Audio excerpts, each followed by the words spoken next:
안녕하십니까. MD 미션스쿨의 조래을 목사입니다. 오늘의 말씀은 사도행전 1장 4절 말씀입니다.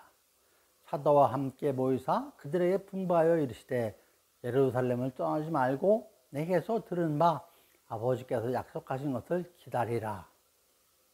이 말씀을 기다림의 축복이라는 제목으로 함께 나누도록 하겠습니다. 창세기에서 요셉에 대한 이야기는 37장부터 마지막인 50장까지 이어집니다. 무려 14개 장에 걸쳐서 요셉의 이야기가 기록된 것으로 장수로 계산하면 28%의 분량에 해당합니다. 창세기는 1장부터 11장까지는 원역사로 창조에 대한 얘기가 나오죠.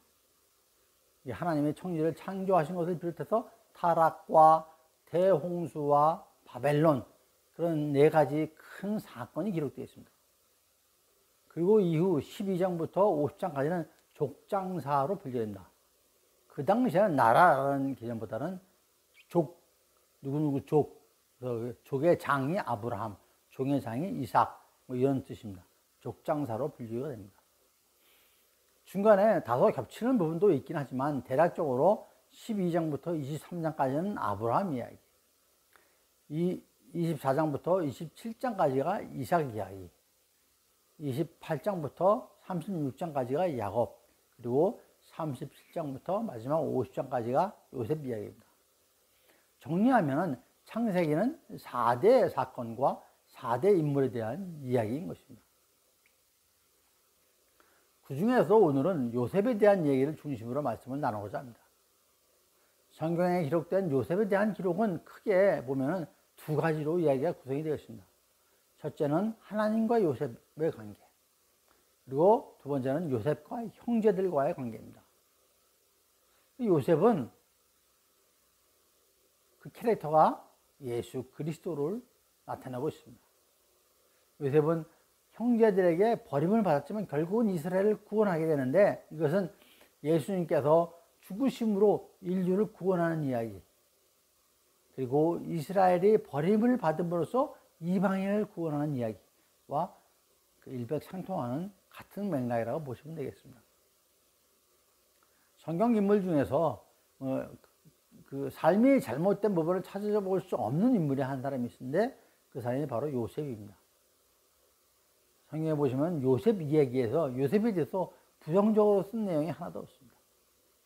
요셉이라는 그 이름의 그 의미는 씻다, 없애다, 더하다로 그 아이를 못 낳았던 라헬이 하나님이 나의 부끄러움을 씻으셨다라는 그런 의미, 또는 다른 아들을 내게 더하시기를 원하노라라는 의미로 지었다고 합니다. 요셉의 아버지가 누구죠? 야곱이죠. 야곱은 12아들을 두었는데 그 중에 11번째 아들이 요셉이었죠. 그런 11번째 아들임에도 불구하고 장자의 명분이 있다고 하는 것입니다. 야곱이 요셉의 둘째 아들 에브라임과 므낫셋을 야곱의 12아들에 포함시킨 것은 요셉에게 장자의 권리를 준 것이고 다른 사람의 2배를 준 것으로 이해할 수가 있습니다. 역대상 5장 1절과 2절에 괄호 안에 쓰여진 글이 있습니다. 자, 읽어보도록 하겠습니다. 르우벤은 장자라도 그의 아버지의 침상을 더럽혔으므로 장자의 명분이 이스라엘의 아들 요셉의 자손에게로 돌아가서 족보에 장자의 명분대로 기록되지 못하느니라. 유다는 형제보다 뛰어나고 주권자가 유다에게 났으나 장자의 명분은 요셉에게 있느니라. 이 괄호 안에 있는 글입니다. 이 글을 통해서 요셉이 어떻게 장자의 명분을 갖게 되는지 우리는 알 수가 있습니다. 말씀드릴 것은 야곱에게 12아들이 있어서 12지파가 만들어졌다고 많이 생각을 하시는데 정확히는 조금 다르죠. 야곱에게 12아들이 있는 것은 맞습니다. 첫째 부인 레아에게서 르우벤, 시므온, 레위, 유다, 이사갈, 슬본, 그리고 둘째 부인인 나한테 요셉과 베냐민이, 그리고 레아의 여종 실바에게서 태어난 갓, 아셀, 또한 라헬의 여종 빌하에서 단, 납달리가 있었죠. 그래서 12명이 됩니다. 하지만 영토를 배분할 때 제사장 후손인 레위 지파는 영토 배분에서 제외가 됐죠. 그 대신에 요셉의 아들들이 2개 지파를 받게 돼서 총 12지파가 된 것입니다. 약속의 땅에서 영토를 받은 지파는 르우벤, 시므온, 유다, 단, 납달리, 갓, 아셀, 이사갈, 스불론, 베냐민, 에브라임과 므낫세 지파인 것이죠. 여기서 에브라임과 므낫세 지파가 요셉의 후손입니다. 요셉의 이야기를 시작하도록 하겠습니다. 요셉의 이야기는 요셉이 꿈을 꾸는 것부터 시작을 합니다. 꿈 이야기는 요셉이 처음 등장하는 37장에서 소개됐죠. 5절에서 요셉이 꿈을 꾸고 자기 형들에게 말하며 그들이 그를 더욱 미워하였더라 라고 기록되어 있습니다. 사실 요셉은 이미 형들한테 미운 털이 박힐 대로 박혀 있었죠. 앞서 2절에서 요셉은 형들의 잘못을 아버지한테 고자질하고, 또 3절에서는 늦둥이라서 형들보다도 더 많은 부모의 사랑을 받았다고 합니다. 그래서 요셉은 형들에게 왕따 당하고 있는 처지였는데 형들에게 꿈 이야기까지 하니까 더욱 미움을 받게 되었죠. 그 꿈의 내용인즉 형들이 자기에게 절할 뿐만 아니라 해와 달, 11별이 자신에게 절한다는 꿈입니다. 형들이 이 얘기를 들으니까 기가 막히고 황당하죠. 11절에 그의 형들은 시기하되 그의 아버지는 그 말을 간직해 두었더라 라고 기록되어 있습니다. 당시 요셉이 나이가 17살이었습니다. 이후로 요셉의 이야기는 형들이 요셉을 죽이려 하다가 결국은 애굽의 노예로 팔게 되는데 맏형인 르우벤이 요셉을 죽이지 말고 광야의 그 한 구덩이에 던져놓자라고 얘기를 하죠. 이때 르우벤의 의도는 그러면 요셉이 여행이 살아서 돌아갈 수도 있을 것이라는 생각도 있었겠지만 반대로 혼자 광야에서 어떤 일이 생길지 모르니까 죽을 것이다 라고 생각을 했을 것입니다. 그러다가 넷째 형이 누구죠? 유다죠. 유다가 요셉도 우리의 혈육이고 동생인데 죽이면 되겠느냐 하면서 요셉을 구덩이에서 꺼내서 어떻게 했죠? 이스마엘 사람들한테 노예로 팔게 됩니다. 그렇게 해서 요셉의 밑바닥 인생이 시작이 됩니다. 요셉은 이렇게 바닥에서부터 시작해서 감옥에도 가게 되었지만 결국은 애굽의 총리의 자리까지 올라가게 됩니다. 이때 나이가 30살이었습니다. 그러니까 요셉은 17살 때부터 30살까지 밑바닥에 험난한 삶을 살았던 것이죠. 그 기간 동안 요셉이 하나님한테 불평하고 투정 부리는 이야기가 전혀 없습니다. 요셉은 어렸을 때 하나님께서 보여주셨던 꿈을 바라보면서 인내하고 기다린 것이죠. 요셉은 하나님께서 주신 그 꿈이 이루어질 것이라는 소망을 가지고 인내하면서 기다렸던 것입니다. 13년 동안. 이러한 요셉의 이야기는 요셉의 아버지인 야곱의 이야기와 매우 비슷한 면이 있습니다. 할아버지인 이삭이 아버지 야곱에게 해준 축복은 창세기 27장 29절에 만민이 너를 섬기고 열국이 내게 굴복하리니 내가 형제들의 주가 되고 내 어머니의 아들들이 내게 굴복하며 너를 저주하는 자는 저주를 받고 너를 축복하는 자는 복을 받기를 원하노라 라고 했습니다. 그런데 돌아보면 야곱도 이 축복을 받고는 형 에서의 미움을 받아가지고 20년간 어머니 르브가의 오빠 라반의 집으로 도망가서 무보수 노동을 하게 되죠. 일꾼으로 살아가게 됩니다. 하나님은 이 과정에서 내 아내를 통해서 12자녀를 낳게 하셨던 것이죠. 그래서 이스라엘 12지파가 이루어진 것이다 라고 말씀을 드렸습니다. 요셉이 총리가 될 때 나이가 30살이었으니까 한 13년 정도를 노예와 감옥 생활, 그 밑바닥 생활을 했습니다. 그리고 애굽의 총리로 7년을 일을 하다가 가족들을 만나서 함께 고센 땅으로 정착을 하게 되죠. 요셉은 이렇게 부모 형제를 떠나 타향살이를 하다가 20년이 지난 후 가족과 다시 합치게 된 것입니다. 아버지인 야곱은 형 에서에게 도망해서 외삼촌 집에 가서 외삼촌의 둘째 딸 라헬에게 첫눈에 반해 결혼을 하기 위해서 14년을 무임금 노동을 했죠. 그리고 외삼촌으로부터 독립하기까지 또 6년을 더 일을 했습니다. 이렇게 아버지인 야곱 그리고 아들인 요셉은 각각 20년간의 긴 시간을, 기다림의 시간을, 인내의 시간을 보냈던 것입니다. 짧지 않은 기다림의 시간이었던 것이죠. 자식이 없었던 아브라함이 하나님의 언약을 받고 100세의 이삭을 낳았는데 그 기간이 25년입니다. 기다림의 시간이 25년이었던 것이죠. 하나님의 언약을 받고 25년을 기다린 아브라함입니다. 아브라함의 외아들은 이삭이 리브가를 아내로 맞아 결혼할 때의 나이가 40살, 40살이었습니다. 그런데 그런 두 사람에게 자식이 안 생겼던 것이죠. 창세기 25장 21절에 이삭이 그의 아내가 임신하지 못함으로 그를 위하여 여호와께 간구하매 여호와께서 그의 간구를 들으셨으므로 그의 아내 리브가가 임신하였더니 라고 합니다. 그리고 26절에서 그때 이삭의 나이가 60세라고 합니다. 그러니까 20년의 긴 시간을 기도하면서 자녀를 기다린 것입니다. 기도 응답을 기다렸던 것이죠. 긴 기다림의 시간은 아브라함 자식들뿐만 아니죠. 모세는 어떻습니까? 애굽 왕실에서 40년을 생활하고 어느 날 애굽 사람을 죽여서 그 뒤에 40년은 미디안 땅으로 피신하면서 살았습니다. 하나님의 부름받아서 이스라엘을 구원했죠. 다윗은 어떻습니까?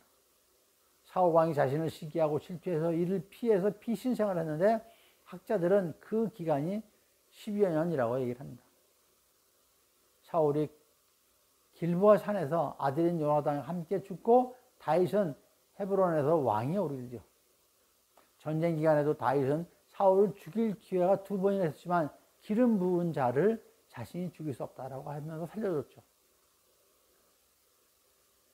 성경에 등장하는 인물 중에서 기다림의 대가는 노아가 아닐까라고 생각합니다. 노아가 하나님으로부터 방주를 만들라는 지시를 받고 7, 80년간은 다른 사람들, 심지어는 가족들로부터 무관심과 피난을 받으면서 혼자 방주를 만들었다고 했습니다.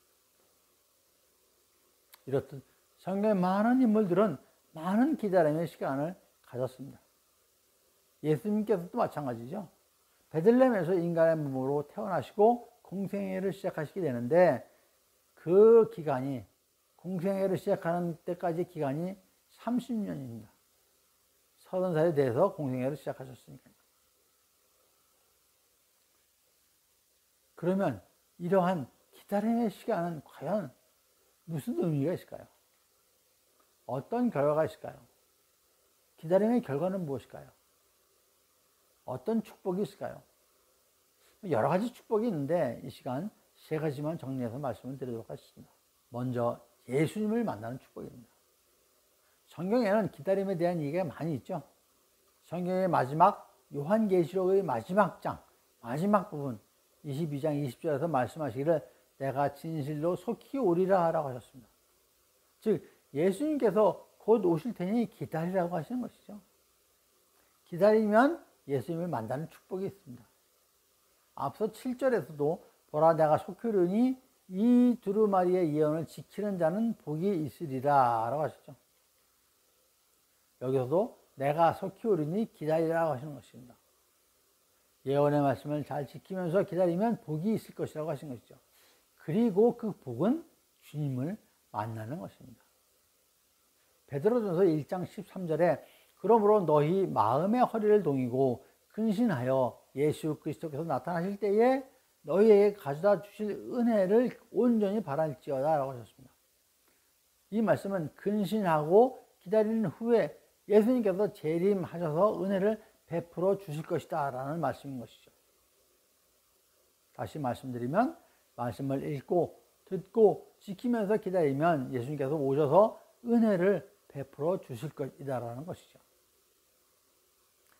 이와 같은 그 말씀은 구약의 이사야 30장 18절에 나옵니다. 그러나 여호와께서 기다리시나니 이는 너희에게 은혜를 베풀려 하시며 일어나시리니 이는 너희를 긍휼히 여기려 하심이라. 대저 여호와는 정의의 하나님이심이라. 그를 기다리는 자마다 복이 있도다 라는 말씀이십니다. 기다림의 축복은 첫 번째, 예수님을 만날 수 있는 축복입니다. 두 번째는 약속의 성취입니다. 오늘의 본문 말씀이죠. 신약의 사도행전 1장 4절.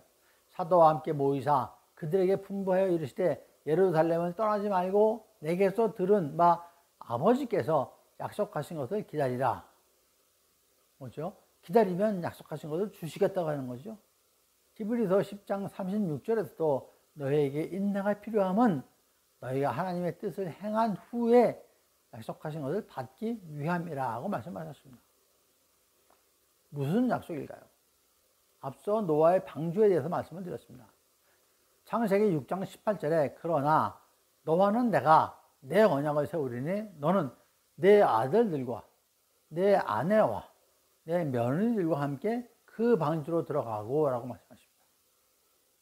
이 말씀과 같이 하나님께서는 노아에게 방주를 만들라 하시고 그 약속을 지킨 방주에 여러 생물들과 함께 노아의 식구들만 들여보낸 겁니다.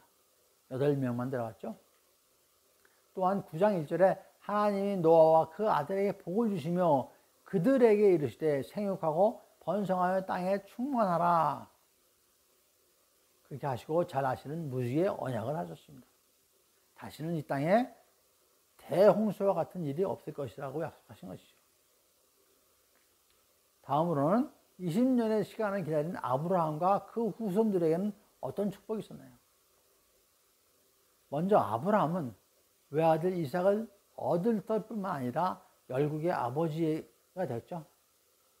창세기 22장 17절에서 하나님께서는 아브라함에게 내가 네게 큰 복을 주고 네 씨가 크게 번성하여 하늘의 별과 같고 바다의 모래와 같게 하려니 내 씨가 그 대적의 성문을 차지하리라. 또 내 씨로 말미암아 천하 만민이 복을 받으리니 이는 내가 나의 말을 준행하였습니다 라고 하셨습니다. 이는 아브라함이 이삭을 번제로 드리는 사건 이후의 얘기입니다. 20년을 기다리다가 낳은 외아들, 그 외아들을 번제로 드리라고 하신 하나님이십니다. 그리고 온전한 순종을 한 아브라함과 이삭입니다. 이에 하나님께서는 이들에게 큰 축복을 내려주신 것이죠. 하나님께서는 번제 제물이 될 뻔한 이삭에게도 축복을 주셨습니다. 17장 19절에 내가 그와 내 언약을 세우리니 그의 후손에게 영원한 언약이 되리라 라고 하십니다. 앞서 아브라함에 대한 약속 중에 하나가 대적의 성문을 차지하리라 라는 말씀이 있죠. 이 의미는 예수님께서 사탄의 성문을 지켜주신다는 것이죠. 무슨 의미입니까? 승리를 말씀하시는 것입니다. 사탄을 물리치고 승리해서 지켜주겠다는 말씀이죠. 그리고 천하 만민이 복을 받으라라고 말씀하십니다. 주신 약속을 성취하는 그러한 축복이 있습니다. 마지막 세 번째는 기도 응답입니다. 창세기 25장 21절에 이삭이 그의 아내가 임신하지 못하므로 그를 위하여 여호와께 간구하매 여호와께서 그의 간구를 들으셨으므로 그의 아내 리브가가 임신하였더니 라고 합니다. 이삭이 리브가와 결혼할 때의 나이가 40살이고 리브가가 쌍둥이 에서와 야곱을 낳았을 때 나이가 60이었습니다. 문맥상으로 보면 이삭이 자녀 출생을 위해서 일찍부터 기도하였을 것입니다. 아마도 아버지인 아브라함이 100세의 나이에 자신을 낳았기 때문에 일찌감치 자녀 출산을 위해서 기도를 하지 않았나라고 생각합니다. 그러니 자녀 출산을 위하여 길게는 15년, 20년 기도하였을 것입니다. 이삭은 긴 시간 기도의 응답으로 쌍둥이 자녀를 얻게 된 것이죠. 그러한 축복을 얻은 것입니다. 자녀인 야곱은 12자녀의 축복을 받아 이스라엘의 후손을 갖는 축복을 받았습니다. 이번에는 그 사무엘의 어머니 한나의 이야기입니다.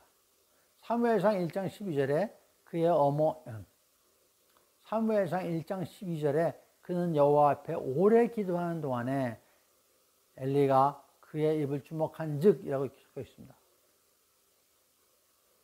사무엘상 1장 12절에 그는 여호와 앞에 오래 기도하는 동안에 엘리가 그의 입을 주목한 즉이라고 기록되어 있습니다. 그리고 뒤에 27절에서 이 아이를 위하여 내가 기도하였더니 내가 구하여 기도한 바를 여호와께서 내게 허락하신지라 기록이 있습니다. 이 이야기는 한나의 남편인 엘기나에게는 또 다른 아내인 분인나가 있었습니다. 그리고 분인나에게는 자녀도 있었습니다. 하지만 한나에게는 자녀가 없었죠. 그런데 1장 6절과 7절에 기록되기를 여호와께서 그에게 임신하지 못하게 하심으로 그의 적수인 분인나가 그를 심히 격분하게 하여 괴롭게 하더라. 매년 한나가 여호와의 집에 올라갈 때마다 남편이 그같이 하매 분인나가 그를 격분시키므로 그가 울고 먹지 아니하니라는 말씀이 있습니다. 여기서 그는 한나를 지칭을 하는데 남편인 엘가나는 자녀가 있는 분인나보다 자녀가 없는 한나를 더 사랑했다고 합니다. 그래서 분인나가 이를 시기 질투했던 것이죠. 그래서 한나는 하나님께 기도하게 됐던 것이죠. 저에게 자녀를 달라고. 성경에서는 한나가 마음이 괴로워서 기도하고 통곡하고 오래 기도했다고 합니다. 그리고 아들을 주시면 평생 아들을 여호와께 바치겠다고 선언했던 것이죠. 이렇게 태어난 자녀가 누구죠? 사무엘이었던 것이죠. 성경에 어머니 한나가 얼마나 기도하여 사무엘을 낳았는지는 기록이 없습니다. 또한 얼마나 오랫동안 자녀가 없어서 서러움을 당하였는지도 기록이 없습니다. 오랫동안 기도했다 라는 얘기만 적혀 있는 것이죠. 하지만 학자들은 히브리어 성경에서 분인나가 최소 4명의 자녀가, 하지만 학자들은 히브리어 성경에 분인나에게 최소 4명의 자녀가 있었던 것으로 기록돼서 한나가 결혼하고도 적어도 10년은 자녀가 없었던 것으로 생각을 하고 있습니다. 그러니까 한나는 자녀 출산을 위해서 10여 년간은 기도했을 것이다 라고 생각할 수 있습니다. 그리고 기도의 응답을 받았던 것이죠. 신약시대에는 혼인을 약속한 후에 예비 신랑과 예비 신부는 1년여간 이게 서로 떨어져 있게 됩니다. 신랑 신부, 그러니까 결혼을 준비를 하는 것이죠. 떨어져서. 그런 후에 신랑의 아버지가 이제 가서 신부를 데려오라 하면 그때 정식 혼례가 이루어지는 것입니다. 1년의 기다림이지만 예비 신랑과 신부에게는 얼마나 긴 시간이었을까요? 그 기다림의 결과는 사랑하는 선나은 범자가 합치는 혼인을 하게 되는 축복이죠. 여자가 또한 결혼해서 여자가 임신해서 10개월을 기다려야 자녀가 탄생하죠. 새 생명이 탄생합니다. 그 기다림 또한 새 생명 탄생의 축복이 있는 것이죠. 오늘의 말씀을 마무리하겠습니다. 기다림. 얘기만 들어도 정겨운 그런 단어입니다. 스마트폰, 핸드폰이 없던 시절, 그 시대에는 기다림의 애틋함이 있었습니다. 당시에는 미리 약속한 그런 날짜와 시간에 그 연인과의 그 만남을 소망하면서 기다리는 애틋함이 있습니다. 뭐 지금이야 스마트폰 같은 전자기기로 바로 전화하고 수시로 전화하고 아무 때나 전화하고 카톡하고 연락할 수 있지만 그 당시에는 그런 게 없었습니다. 그러니 그 만남을 위한 기다림의 애틋함을 우리는 생각할 수가 있습니다. 지금은 그러한 것이 많이 희석이 되어 있죠. 여러분, 하나님과 예수님과 스마트폰으로 연락할 수 있습니까? 안 되죠? 소망을 가지고 기다려야 합니다. 그러면 기다림의 축복이 있을 것입니다. 사랑하는 연인을 만나기 위하여 애틋한 마음과 참신한 모습으로 기다리는 것 이상으로 비할 바가 안 되겠죠. 하나님과의 만남을 간절한 마음과 거룩한 행실로 기다려야 할 것입니다. 그 축복의 열매는 풍성하리라고 믿습니다. 디도서 2장 13절 말씀으로 마치도록 하겠습니다. 복스러운 소망과 우리의 크신 하나님 구주 예수 그리스도의 영광이 나타나심을 기다리게 하셨으니, 이 말씀처럼 복스러운 소망으로 바라보면서 주님의 영광을 기다리시는 저와 여러분 모두가 되시기를 간절히 축원드립니다. 감사합니다. MD 미션 스쿨의 조우래을 목사였습니다.